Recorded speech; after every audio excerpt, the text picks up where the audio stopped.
Today is Wednesday, May 3rd, 2026. The time is approximately 8:33 p.m. The location is 2811 West Main Street, Castro, Wyoming. My name is Reginald Brown, video specialist with Image Ready Media, Castro, Wyoming, located at 1508 Albany Avenue, Castro, Wyoming. This is case number 598-6369, filed in the District Court, Toronto County, Wyoming. This is the meeting with the judicial entitled TRZ Corporation versus Max Mutual Insurance Company. The deponent is Paul Frazier. The video deposition is requested by John Spencer, attorney for the defense. The court reporter is Dorothy Bond of Bond and Associates. Counsel and all present will please identify themselves for the record. John Spencer, representing the Max Mutual Insurance Company. Beverly Wagner, representing TRZ Corporation. The witness may be sworn in. Will there be opening remarks before I swear the witness? No. Do you mind if your witness does not stand to be sworn? No, I do not. Sir, do you solemnly swear affirm the testimony you're about to give today will be the truth, the whole truth, and nothing but the truth under penalty of law? I do. Thank you. We're on the record. Mr. Fraser, my name is John Spencer. I represent the Max Mutual Insurance Company. I'll be asking you a series of questions in regard to your knowledge as to the operations of the TRZ plant, which will have a bearing on the outcome of a lawsuit pending between the TRZ Corporation and the Max Mutual Insurance Company. I'll ask you to wait to answer until the entire question has been asked, then you must answer verbally, as the court reporter cannot record your nonverbal answers. I will also wait until you have answered the question prior to speaking in response to your answers, as she cannot record two conversations at the same time. Is that understood? Yes, sir. Mr. Fraser, is there any reason that you cannot fulfill your obligations as a witness in this case, such as a medical reason, time restraints, or any other reason? No. Are you taking any medicine that could affect your ability to answer my questions today? No. Thank you. Now let me advise you that you are under oath and you're required to answer every question to the best of your ability and as accurately as possible. If you do not understand the question, please ask me to explain it further and I'll be happy to do so. If you cannot answer a question accurately, then we are entitled to your best estimate. Is that clear? Yes. Good. Now, will you please state your full name and address for the record? Paul Robert Frazier, 49 South 3rd Street, Douglas, Wyoming. And how long have you lived there? About 15 years. We moved there when I went to work for the TRZ Corporation. How old are you, Mr. Fraser? 53. Are you married, Mr. Fraser?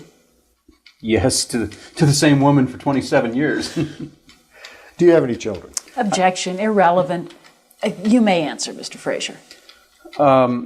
Yes, we have 3, 2 boys and a girl, but they're all married and live elsewhere. Now, Mr. Fraser, what is your educational background?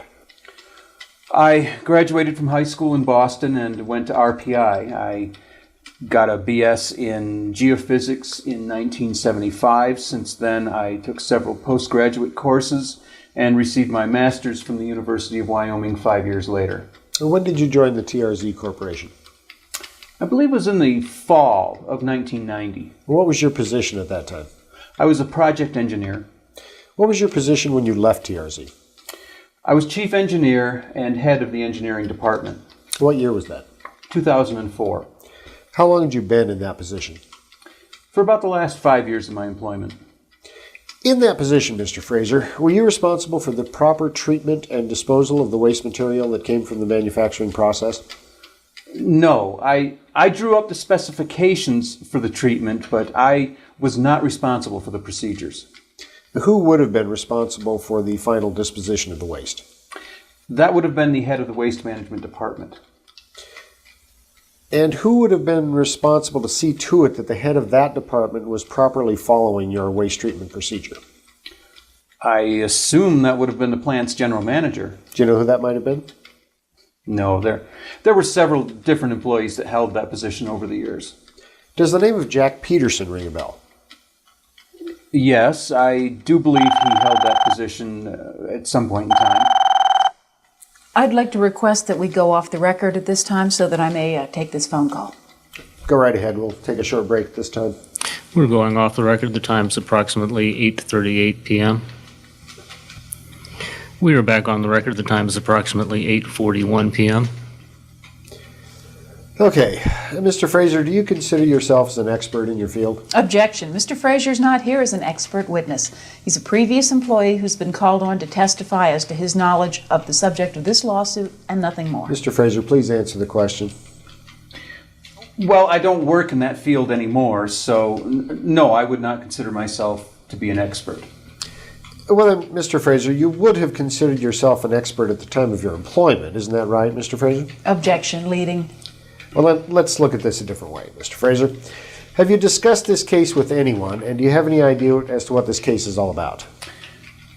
Yes. Ms. Wagner told me what she expects me to testify to in regard to the pollution that was created at the plant. Mr. Fraser, let me get this clear. Are you saying that Ms. Wagner has covered the questions that you're going to be asked and instructed you on how she expects you to answer them?